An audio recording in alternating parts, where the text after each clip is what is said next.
Olá, seja bem-vindo. Aqui é Valéria Guiar, especialista em comunicação de alta performance. Comunicação é poder, falar em público é poder. E nós estamos no meio de uma série em que você está entendendo tudo que você precisa saber para ingressar no grupo dos 8% da população que conseguem falar, se comunicar, se expressar plenamente para atingir o seu poder pessoal. Mas o que é poder pessoal? É o poder de alcançar os seus objetivos, os seus ideais, os seus sonhos. Seja poder, para você poder ganhar dinheiro, é se estabilizar financeiramente, esse poder, para você poder influenciar pessoas, para você poder realizar seus objetivos, o que é poder para você? E através da comunicação plena, você consegue buscar com seus próprios recursos pessoais, com seus próprios recursos de habilidade, tudo aquilo que você quer alcançar.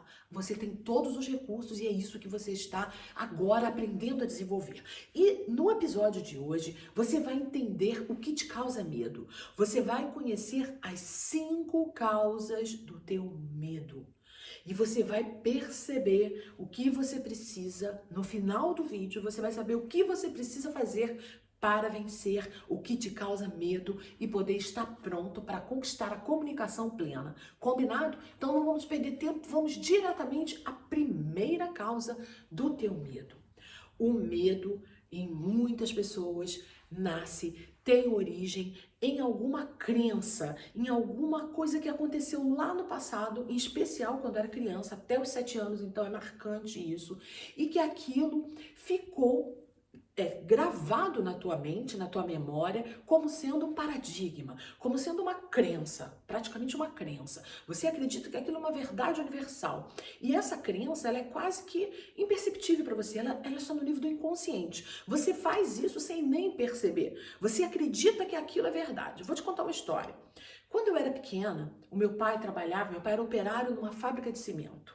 Ele operava guindaste.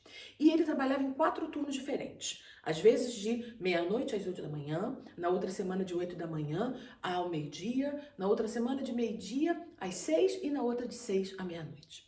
Nas semanas que ele precisava trabalhar de madrugada, ele precisava dormir de dia. Só que ele tinha 3 filhos pequenos que faziam barulho. O que minha mãe fazia para ajudar o meu pai? Ela ficava o tempo todo: "Shh, crianças, shh, vocês não podem falar alto, você não pode falar alto." Eu fui crescendo com aquela ideia de que eu não podia falar alto, eu tinha que falar sempre baixinho. Por quê? Eu gravei aquilo, eu generalizei. Nós temos a tendência a generalizar coisas. Nosso cérebro, ele gasta muita energia para pensar, para tirar conclusões, para tomar decisões. Quando ele toma uma decisão, ele, para economizar energia, porque ele quer guardar essa energia para outras coisas mais que ele considera mais importantes, ele generaliza. Por isso que nós temos mania de falar: eu sempre sou assim, eu nunca sou assim. Nós generalizamos. E eu fui crescendo inconscientemente com aquela ideia de que eu tinha que falar sempre muito baixinho. Isso virou para mim como se fossem os óculos com os quais eu enxergo a vida. Na vida nós temos que falar baixinho para não atrapalhar as pessoas. E uma outra coisa que minha mãe me dizia era assim: eu era bonitinha, cabelinho comprido, toda prosinha, e naquela época que eu ia para a escola sozinha, era perto, 2 quadras da minha casa, minha mãe dizia: Valéria, não fale com estranhos no meio do caminho.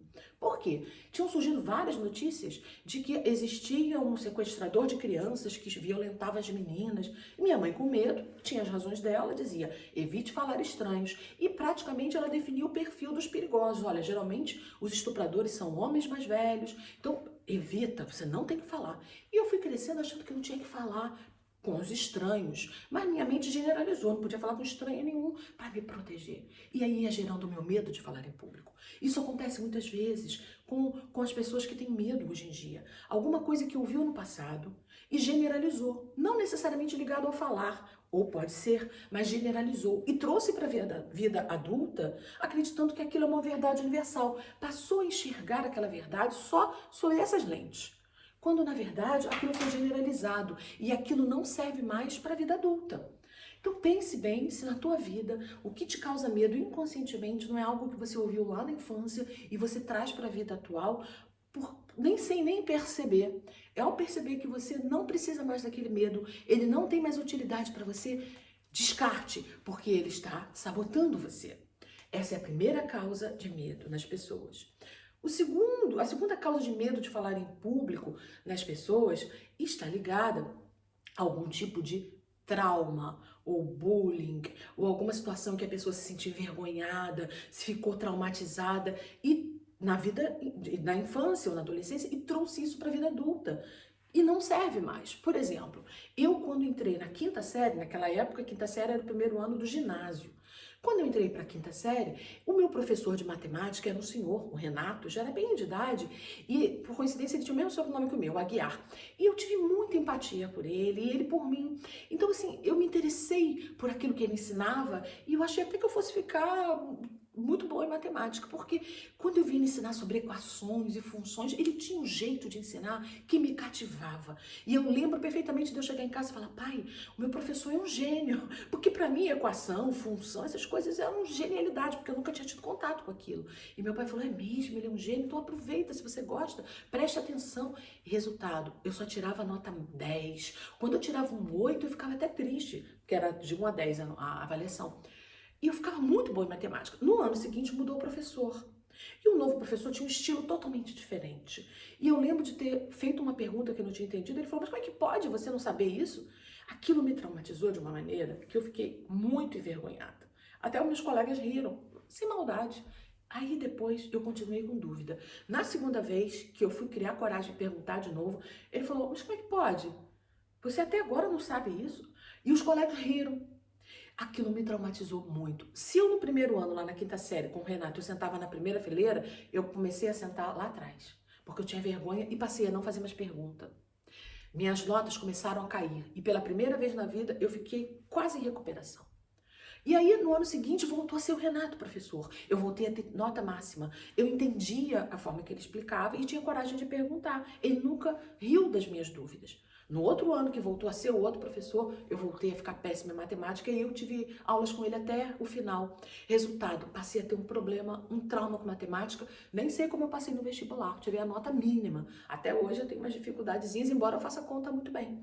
Resultado, aquilo me traumatizou e eu trouxe para minha vida adulta. Aquela forma que o professor fez sem maldade, era o jeito dele, me traumatizou. E hoje, depois de muito tempo, eu tinha vergonha de fazer perguntas, de levantar o dedo. Por quê? Porque eu trouxe o trauma. É lógico que tive que vencer, virei jornalista, isso passou. Mas durante muito tempo eu tinha vergonha de levantar o dedo para fazer pergunta na sala de aula. Quando nós sofremos um trauma e interpretamos aquilo como motivo de vergonha ou de mágoa, aquilo é trazido para a vida atual, aquilo provoca estrago na nossa vida. Importante você entender que aquilo foi momentâneo, você não precisa trazer isso para a vida atual. Essa é a terceira causa de medo. É um trauma, um bullying, é alguma coisa que aconteceu com você, que te disseram, que te envergonhou, te fez sentir oprimido e você traz para a sua vida atual achando que aquilo ainda existe, quando aquilo foi só do passado. Vamos para a terceira causa do medo de falar em público. Nós temos aqui no nosso cérebro como se fossem duas amêndoas, uma de cada lado, que se chamam amígdalas. É como se fossem as amígdalas, só que do cérebro. A função dessas amígdalas é mandar sinais para o nosso cérebro de que nós estamos em perigo, certo? E como ela faz isso? Quando nós pensamos que estamos com medo de alguma coisa, enviamos um sinal para as amígdalas de que e ela interpreta que medo significa perigo. Sempre que você sentir medo, essa emoção ela se transforma num hormônio que vai enviar, como se fosse um fax, que você envia um SMS, você envia para as amígdalas, elas interpretam medo, opa, alerta, perigo. O que ela faz? Dependendo do grau de interpretação que as amígdalas tiveram, ou seja, a partir do grau de medo que você sentiu, dos pensamentos, se você ficou alimentando aqueles pensamentos de medo, ela interpreta se o perigo é grande ou pequeno ou médio. A partir dessa interpretação das amígdalas, ela envia um sinal para o teu cérebro de que você está em perigo e ele começa a produzir hormônios para te defender do perigo. Aí é um bombardeio de hormônios, principalmente hormônios do estresse. Sendo que existem pessoas que têm uma maior sensibilidade. É como se tivesse um defeitinho de fábrica, um parafusinho, assim, que faz com que as amígdalas, elas exagerem um pouco, sabe? Então, não tem umas pessoas que são um pouquinho mais exageradas? Algumas pessoas têm as amígdalas mais sensíveis, como se tivesse uma brechinha ali, avisamos que estamos com um medinho, ela interpreta como medão. E aí são pessoas mais sensíveis e suscetíveis a terem medo. E elas costumam ter medo não só de falar em público, mas muitos medos. Medos de muita coisa. Sabe, minha mãe costuma dizer isso, eu tenho medo de fazer exame de sangue, porque eu vou desmaiar, eu tenho medo de sentir medo. Ela tem uma notícia de que alguém ficou doente, ela diz, eu tô com medo de ficar doente. É um sinal de que ela tem esse neuroticismo. O que é o neuroticismo? É quando esse sinal de perigo acontece e esse perigo é exagerado. Então, há pessoas que têm mais medo do que as outras por esse tipo de razão. O que fazer então nesses casos, Valéria? Se eu não tenho controle sobre isso? Tem. É você mostrar para o teu cérebro, através de outros sinais, e aí você faz isso de forma consciente, de que você não está em perigo. Como, por exemplo, quando você respira lentamente, profundamente, o seu cérebro entende, ela não está em perigo, porque quem está nervoso não respira calmo assim. Quem está nervoso costuma respirar muito mais ofegante. Então você vai começa a respirar tranquilamente, encher o teu abdômen de ar, que o seu cérebro fala, não, ela não está sofrendo esse perigo, se tivesse ela estava ofegante. Você também muda a sua postura. Uma postura ereta de pessoas com a cabeça erguida não é postura de quem está com medo. Quem está com medo ou está se escondendo ou está assim, ó. Se você está numa postura tranquila, equilibrada sobre as duas pernas, os seus ombros abertos, o seu queixo em paralelo ao chão, seu cérebro entende que você não está enfrentando perigo, porque quem está em perigo ou está em posição de correr, ou está em posição de lutar, ou está todo agitado. Não, está em perigo, está sentindo medo? Imediatamente seu cérebro vai lá e corrige o erro que o neuroticismo cometeu, o erro que as suas amígdalas, de interpretação das suas amígdalas. Então essa é a terceira causa do teu medo. Vamos então à quarta causa do seu medo, que te causa medo de falar em público. Eu vou chamar ela, vou botar dois nomes para ela. Uma é perfeccionismo barra autoconfiança. Pessoas perfeccionistas demais pode prestar atenção que elas escondem um problema de autoconfiança. Por quê? Elas nunca acham que aquilo tá bom. Elas sempre querem melhorar e melhorar. Com isso, elas sempre vão perdendo tempo, outras pessoas vão ultrapassando, porque elas mesmas são críticas demais. E se elas são críticas demais, elas acham que todos também vão ser, que todos nunca vão ficar satisfeitos. E com isso, elas se sabotam. Por quê? Elas tiram delas mesmas a chance de fazer aquilo que é a maior fonte de aprendizado para uma pessoa. Grava isso. Essa dica é fundamental. Qual é a melhor forma de aprendizado que uma pessoa pode ter? É através das falhas. Só quando você falha e descarta aquela possibilidade é que você aprende. Você quando está engatinhando e quer começar a andar, você precisa cair, escorregar. Se os nossos pais não deixássemos nós tentarmos, a gente nunca ia aprender. Nunca. Porque só se aprende tentando. Só se aprende a andar de bicicleta tentando. Só se aprende a dirigir ensaiando. Quando nós somos perfeccionistas demais ou temos medo demais, queremos sempre esperar o momento certo. Lembre, o bom inimigo o ótimo inimigo do bom, o bom inimigo do ótimo, tem uma frase que diz assim, existe uma outra que diz, feito é melhor que perfeito. E as pessoas perfeccionistas demais nunca estão satisfeitas com nada. E com isso elas nunca começam nada ou demoram e vão perdendo as oportunidades. E isso vai causando medo. Ai, a próxima vez eu tenho que demorar mais. E o medo vai se instalando, ansiedade. Então isso tem muito a ver com o problema de autoconfiança. Nunca acha que tá bom. Essa é uma causa. Tente, se permita tentar, errar, falhar, cair e levantar. Porque só assim você consegue superar o seu medo. Aprendendo e descartando as possibilidades erradas e apostando nas melhores. O treino é o segredo, o atalho da perfeição. As quedas, as correções, assim que levam a nossa perfeição. Agora nós vamos para a quinta causa do que te causa medo de falar em público. Essa causa, ela é genética, ela está em todo ser humano. No nosso cérebro, é como se fosse um computador. Ele foi programado para a nossa sobrevivência. Essa é a principal função do nosso cérebro, a nossa sobrevivência. E ele interpreta sobrevivência como nos salvar de perigos. E quando nós estamos diante de um perigo, o nosso cérebro vai fazer de tudo para fazer com que nós possamos fugir do perigo ou lutar contra ele. Isso vem lá dos nossos antepassados, do homem neandertal, o homem das cavernas. Ele precisava, para comer, para sobreviver, só tinha uma hipótese, lutar contra as suas presas. Eram os grandes répteis, os dinossauros, né? Ele precisava lutar e nem tinha ferramentas apropriadas. Então ele precisava analisar rapidamente, eu tenho chance contra aquela presa? Tenho. Então ele já se enchia de estresse para lutar contra ela, com os braços, e matá-la para poder levar comida para casa, e a pele fazer roupas, enfim. Ou então, quando ele via, eu vou pegar aquela presa. Não, aquela presa vai me matar, então eu vou correr e fugir. Nós herdamos essa função genética dos nossos antepassados. O Darwin já diz que aquele que sobrevive não é o mais inteligente ou mais forte, mas o que tem melhor capacidade de adaptação. E nós vamos herdando geneticamente e nos adaptando e nos aperfeiçoando conforme a evolução da humanidade. Mas essa função do cérebro ainda é a mesma lá de trás dos nossos antepassados. Só que hoje em dia, nós não precisamos lutar contra os dinossauros, contra os grandes répteis, nós temos comida na geladeira. Então, nós não precisamos usar essa função do cérebro de lutar ou de fugir contra o medo para as coisas que realmente não nos causam medo. Não nos causam perigo, melhor dizendo. Você precisa trazer para o consciente, isso realmente me causa perigo? Não. O meu cérebro está dizendo que ao sentir medo eu preciso lutar ou fugir. É por isso que quando você está, por exemplo, na escola, tem uma oportunidade de apresentar um trabalho de equipe, você diz, não, deixa que ele apresenta, que ele é melhor do que eu.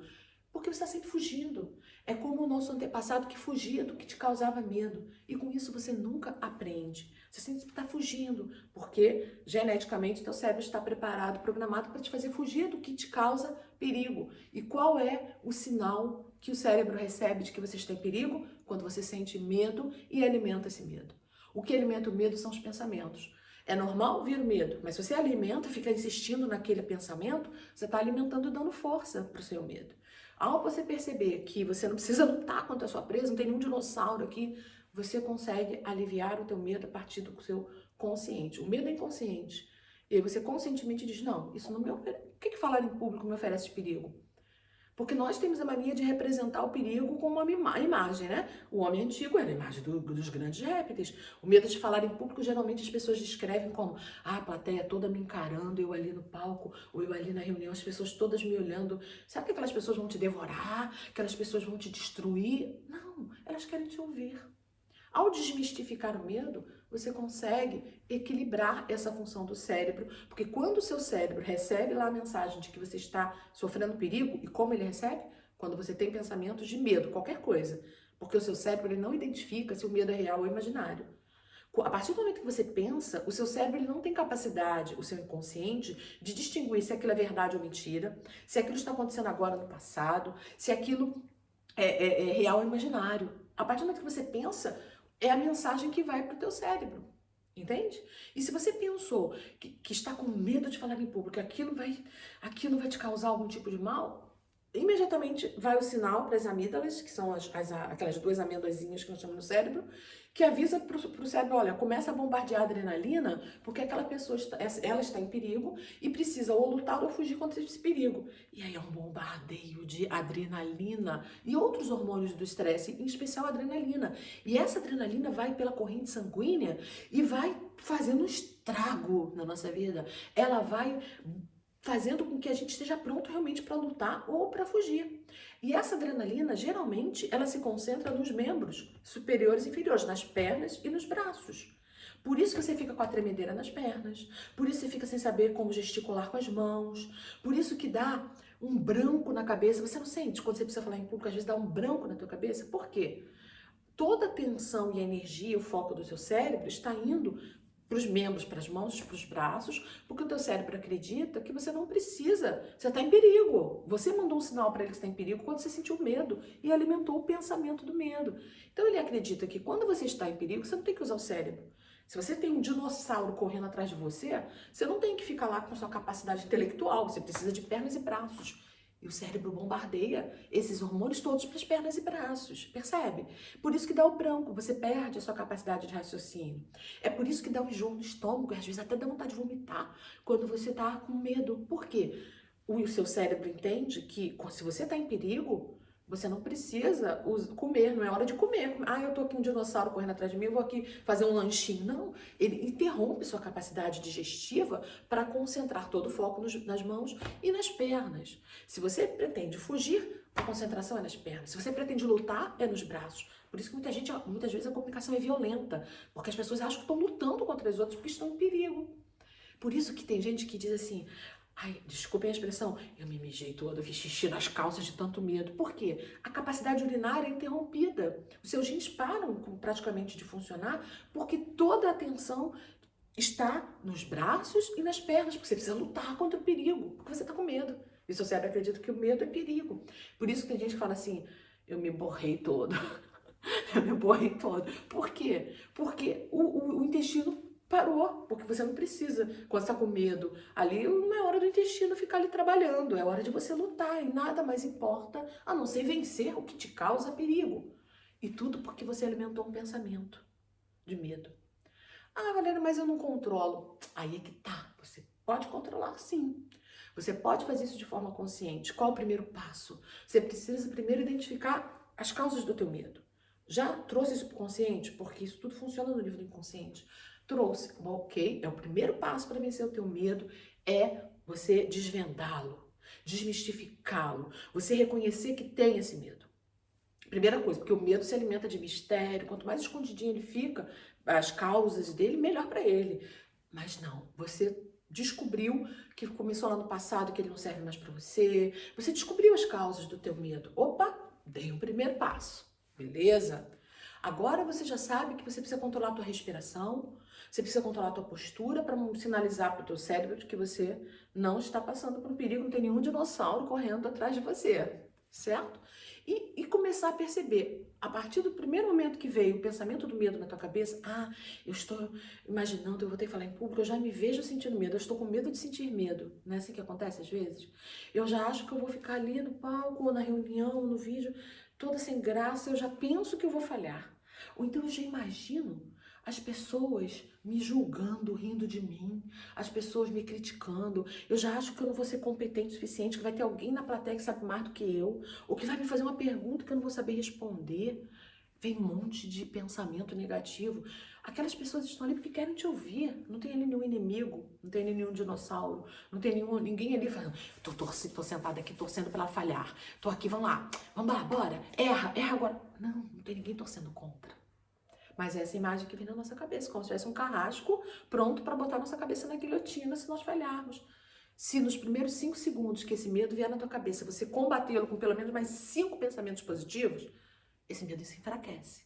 Porque esse lado do inconsciente que interpreta se você está em perigo ou não e vai te bombardear adrenalina ou endorfinas ou hormônios da tranquilidade, é através do seu nível de pensamento. Começa a pensar no resultado que você quer.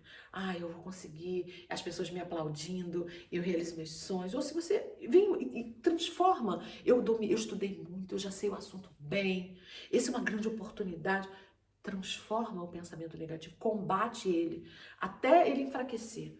E você vai ver como o seu cérebro vai perceber que você não está sofrendo perigo e vai conseguir te safar daquela situação. Importante você saber, existem 2 tipos de medo, o medo imaginário e o medo real. O medo imaginário, ele acontece quando você não realmente sofre nenhum perigo, mas mesmo assim você tem medo. Por exemplo, eu tenho medo de aranha pequena, aranha grande, pata de aranha, aranha morta. Eu tenho medo de aranha. A aranha não vai me fazer mal nenhum, tadinha, tá lá. Mas eu agora tô melhorando bastante, até usando as técnicas de vencer o medo de falar em público. Eu ensino pra vocês, eu tô usando isso pros meus outros medos, porque quando você consegue vencer o seu medo de falar em público, você consegue resolver vários outros problemas associados. Grave bem isso. Você melhora a sua autoestima e você desmistifica o que te causa medo. Então, tem o medo imaginário e tem o medo real. O medo real ele é muito importante para te salvar de perigo. Estamos no meio de uma pandemia de coronavírus. Você tem que ter medo de se expor na multidão.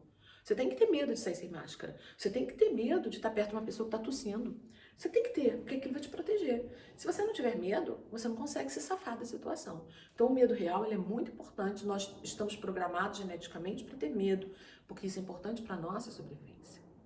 Mas o medo imaginário, ele não tem função nenhuma a não ser de sabotar. A não ser sabotar você, porque o falar em público é uma oportunidade de você se destacar, de você expressar seus valores, suas competências, de você conquistar seus objetivos. Ao sentir medo de falar em público, você se sabota. E o que falar em público pode te fazer de mal? Alguém pode rir de mim. Se rir, e daí? Mas rir, de que forma rir me faz mal? De que forma rir me destrói? Nada. É imaginário. Existiu uma pesquisa que foi feita nos Estados Unidos com uma mulher de 44 anos, tinha 2 filhos, e descobriram que ela não tinha mais, por causa de uma doença que ela teve, as amígdalas, que são aquelas 2 amêndoas que nós temos aqui no cérebro, responsáveis por sinalizar para o nosso cérebro, nosso inconsciente, de que nós estamos sofrendo perigo. E essa mulher, por alguma doença que ela teve, ela perdeu essas amígdalas. E ela passou a não ter medo de nada. Fizeram várias pesquisas, ela aceitou ser cobaia de várias pesquisas porque os cientistas entenderam que se eles descobrissem o que nela acontece, qual o processo mental que acontece nela, seria muito importante para ajudar pessoas que têm fobias graves ou até traumas, situações traumáticas, como por exemplo as pessoas que foram para as guerras, que passaram a ter medo de tudo, qualquer barulho parece uma bomba. Né? Essas pessoas que desenvolvem traumas muito grandes. E foram pesquisar essa mulher. Botaram ela junto com serpentes, no meio de um monte de serpente viva, aranhas caranguejeiras. Colocaram ela em várias situações de perigo. Ela não tem medo de nada. Nada. Para ela, e os cientistas não sabem nem como ela está viva ainda. E eles estão querendo estudar para ver que recurso ela usa para poder tratar outras pessoas. Mas só para tratar os traumas, as grandes fobias, porque o medo é importante para a sobrevivência. Eles ainda estão estudando, não chegaram a uma conclusão, mas eles já sabem que ela perdeu as amígdalas, que são essas duas amêndoazinhas que nós temos no cérebro. Você precisa então identificar o que te causa medo real e o que te causa medo imaginário. A partir desse momento que você identifica, você tem que enfraquecer o teu medo imaginário. Existem várias formas de enfraquecer o medo imaginário. A primeira delas é você trazer para o nível do consciente, você reconhecer o que te causa, reconhecer que ele não te causa realmente nenhum perigo, você se expor ao perigo, ou seja, tenho medo de falar em público, vou falar, para você ver que aquilo não te faz mal nenhum, que aquilo não é nenhum bicho de 7 cabeças. As técnicas de respiração e de postura, para você sinalizar para o cérebro que é realmente, não, embora eu esteja pensando, eu, na verdade, não estou em nenhum perigo. Tem também, eu estou recapitulando aqui mais ou menos o que nós já falamos, a visualização, você começar a visualizar imagens que combatam a imagem do perigo, mas imagens reais, imagens de possibilidades de sucesso e o bem que vai te fazer, para poder substituir os pensamentos negativos pelos positivos, porque você já percebeu que o que desencadeia o medo de falar em público é um pensamento. Ao parar de pensar aquilo que te causa medo e mudar esse nível de pensamento, substituí-lo, você enfraquece, porque o medo ele é fortalecido pelos pensamentos. Você viu que tem várias formas de você vencer o teu medo, né? A única forma que você não deve utilizar é fugir dele. Porque se a partir do momento que o medo é imaginário, quanto mais você foge, mais você alimenta. E como que se foge? Se foge pensando negativamente, eu não vou conseguir, eu não posso. E você alimenta assim e fortalece o seu medo. Portanto, espero que nesse vídeo de hoje, nessa aula, você tenha entendido o que te causa medo. Você tenha compreendido que você não pode mais se permitir se auto-sabotar, porque esse medo não tem força nenhuma de te fazer mal. E para encerrar, eu vou trazer para vocês uma cena do filme do Harry Potter. Um dos episódios, ele diz, tem uma aula que se chama Ridiculous, é o nome de um feitiço que os alunos estão aprendendo. Esse feitiço é para enfraquecer o que causa medo. E eu lembro que na hora da demonstração, o primeiro personagem, o primeiro aluno, dizia que ele tinha medo de um professor, que era um dos bruxos, que causava muito medo nele.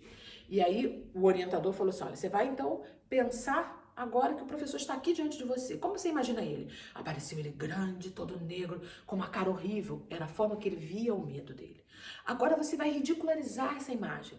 Como é que esse poderia ser a imagem mais ridícula desse professor? Aí ele colocou com as roupas da tia-avó dele. Aí botou um chapéu ridículo com um animal, colocou umas plumas e o professor ficou igual uma drag queen, muito engraçado, e todos começaram a rir. A partir do momento que ele ridicularizou o medo, que ele mudou a forma que ele representava o medo na sua cabeça, o medo, que nem um balão de gás que esvaziou e sumiu. O outro aluno, o medo dele era de aranhas. Eu me identifiquei muito com ele. E aí, como ele viu a aranha, quando a gente vê, é sempre gigante. Ela pode ser pequenininha, mas no nosso cérebro ela é imensa. Aí vem aquela aranha gigante, toda pata cabeluda, perto de chegar nele. Aí o professor falou, você vai falar ridículos e vai pensar numa imagem que possa ridicularizar a aranha. O que ele fez? Colocou patins, um patins em cada pata da aranha. A aranha tem 8 patas, sei lá quantas patas, não quero saber da aranha. E a aranha começou a escorregar lá com os patins e estabacou no chão e todos começaram a rir. A partir do momento que ele riu dele mesmo, ele riu do medo dele, ele riu da aranha, a aranha desapareceu, ficou pequenininha, sumiu e fugiu. Esse filme, essa cena do filme, ela é baseada em técnicas de programação neurolinguística. O próprio nome, Ridículos, isso é baseado em técnicas de PNL, em que você ridiculariza o medo, ou seja, você minimiza a imagem que você tem dele para o teu cérebro em perceber que ele não é esse monstro que você pensa, mas ele é ridículo. Então, a partir de agora, meu desafio para você: o que te causa medo? Qual a origem do seu medo? E como você visualiza o medo na tua cabeça? Descobriu? Agora diga: ridículo! Você é ridículo, você não tem poder sobre mim, você não vai mais me sabotar, você não tem essa força que você pensa que tem. O medo de falar em público não é um monstro. Pelo contrário, ele é ridículo e eu não vou mais permitir que ele me atrapalhe. E você? O que causa medo em você de falar em público? Você se identificou com alguma dessas causas? Escreva aqui nos comentários. O que te causa medo? O que você permitiu até agora que provocasse esse medo em você e que isso tem te causado prejuízos? Isso te atrapalha de alcançar seus sonhos, os seus objetivos. Isso impede você de conquistar aquilo que você tanto quer e merece. O que? Escreve aqui nos comentários para mim. Diga se você se identificou com alguma coisa daqui. É muito importante para mim que você dê o seu feedback para que eu possa continuar nesse trabalho de ajudar as pessoas a vencerem seus medos de falar em público e ingressarem no grupo dos 8% da população brasileira que consegue se comunicar plenamente. E esses 8% da população mundial está conquistando seus sonhos, está conquistando seu poder pessoal, está se realizando, enquanto os outros estão perdendo tempo. 92% da população refém de uma dificuldade de falar em público que não tem fundamento. Então, corra atrás dos seus sonhos, vença os seus medos, supere os seus medos e deixa aqui o seu comentário. Se você ainda não ativou o sininho, ativa o sininho para você ser notificado sempre que tiver um conteúdo bom assim. E vamos em frente. Essa série ainda conta com muito conteúdo bom para que você possa superar o seu medo de falar em público e finalmente conquistar a habilidade de falar plenamente com autoconfiança para atingir os seus sonhos e objetivos. Eu vejo você. Lembre-se, comunicação é poder. Tchau, tchau!